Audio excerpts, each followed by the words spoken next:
Today is the day we have been waiting for. It is finally February 1st, 2017. That means we can start building our build contest for the all-terrain lawn tractor form. What I am about to unveil to you, I have not been able to find anything else similar to it on the internet. So this is going to be a completely one-off build, and this is going to be completely new for me. I've never built anything from the ground up. Yes, I'll be having a few people helping me put this thing together, as I'm going to have some questions for things I have never done before. So let me turn the camera around so I can show you what we're going to be building this year. Okay, the parts that you see here should give you a very good idea of what I'm going to be building. It's going to be a motorized off-roading cooler with full suspension. Like I said, I have not been able to find anything like it on the internet that's relatively close to this.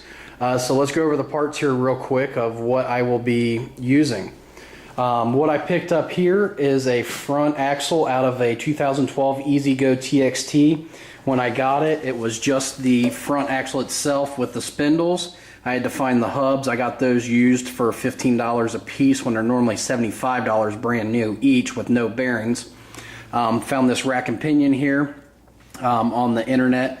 I lucked out. I was able to find that brand new for $60. And those are normally about $125 if I remember right. And then my tie rod here, you see connecting the two spindles, I picked that up from BMI for $20 with the Heim joints.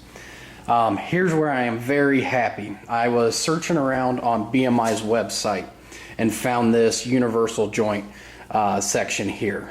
For one that actually goes on to this rack and pinion is $125, was the cheapest I could find it.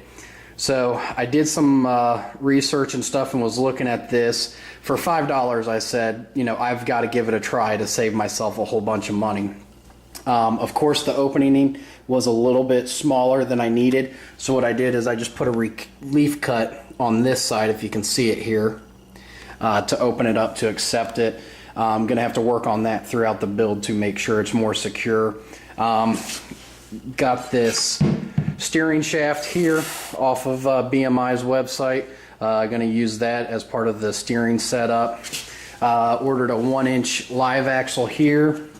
Also picked up these tires and rims from BMI when they had a sale on them. These are what I'm going to use for right now to for the build. The more I'm looking at them and everything, as you can see, I've got this tractor here with these nice big mud tires on it from an ATV. I'd like to put something like that on here eventually, but first we gotta get this thing moving. Picked up some 2x2 14 gauge square tubing to make the frame out of. It's gonna be ladder style. As you can see, already mounted 2 ATV shocks that I also picked up from BMI. They had on sale. I figured give those a try. Cooler is going to be the body. You ride on top of the cooler, so we can get 2 people on here for now. That is going to be the body. Probably going to make a custom dash and some fenders. Don't know if I'm going to use the Murray hood yet on this thing. The power plant is a Tecumseh 6.5 horsepower Power Sport that we'll be using. Got it. Had a whole bunch of issues, as you saw in a previous in a previous video where I basically had to rebuild it, order some parts for this thing. There's my live axle mounts there that I ordered. Don't know if I'm going to use them. Picked up an 8-inch disc, brake, and hub. Got the mechanical brake caliper there and mounting unit. Picked up another one of those universal joints. Didn't know if I'd need a second one. Got 2 more shocks that I'm going to use for the rear end, and some shock mount tabs there, and a Peerless 700 5-speed transaxle that we're going to be using as a transmission. Might be using the steering wheel from an old Murray wide body that I stripped down. Here's the last remnants of it. As you can see, I still got a couple parts I need to get rid of out of the garage.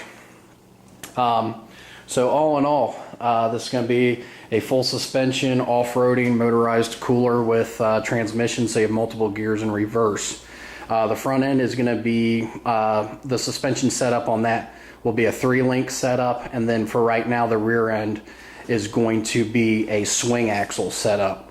So this is going to be interesting, it's going to be fun, and it's going to be very challenging. So hit subscribe and let me know what you guys think, and let's get this build started.